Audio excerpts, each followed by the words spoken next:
Welcome back na naman, panibagong video na naman tayo ngayon. At kung gusto niyo na maging okay at mas lalong magmamahalan pa kayo ng partner mo, ay gawin mo lamang itong ritual na ituturo ko sa inyo. Dapat 100% kayong naniniwala sa mga ganitong pamamaraan at dapat hindi kayo nagdududa o nagdadalawang isip na gawin ito.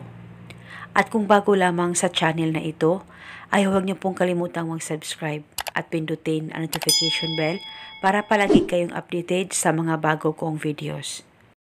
Gusto mo ba na mas lalong mahuhulog ang partner mo sa'yo?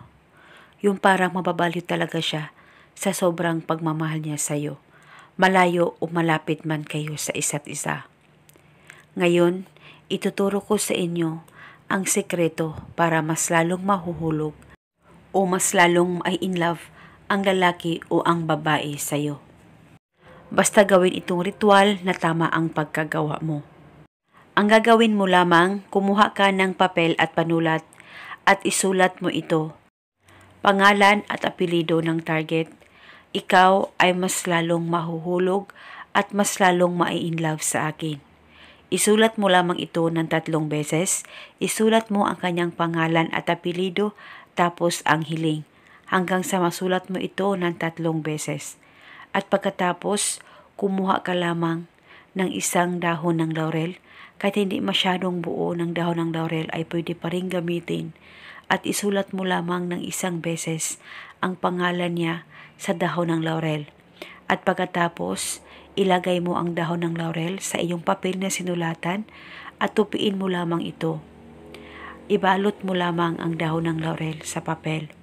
At pagkatapos mo nang mabalot ang dahon ng laurel, hawakan mo saglit, mag-focus at mag-concentrate ka. Ipikit ang mga mata mo at ibulong mo lamang ang mga makapangyarihang salitang ito. Sa pamamagitan nito, ikaw ay mas lalong mahuhulog at mas lalong ma-in love sa akin. Ibulong mo lamang ito ng 3 beses.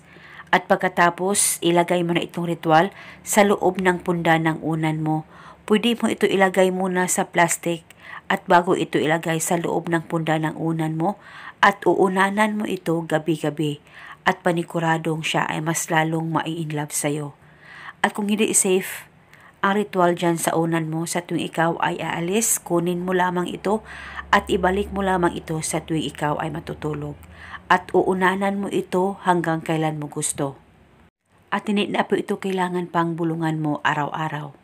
At ito muna sa ngayon, maraming salamat po sa panunood. May God bless us all.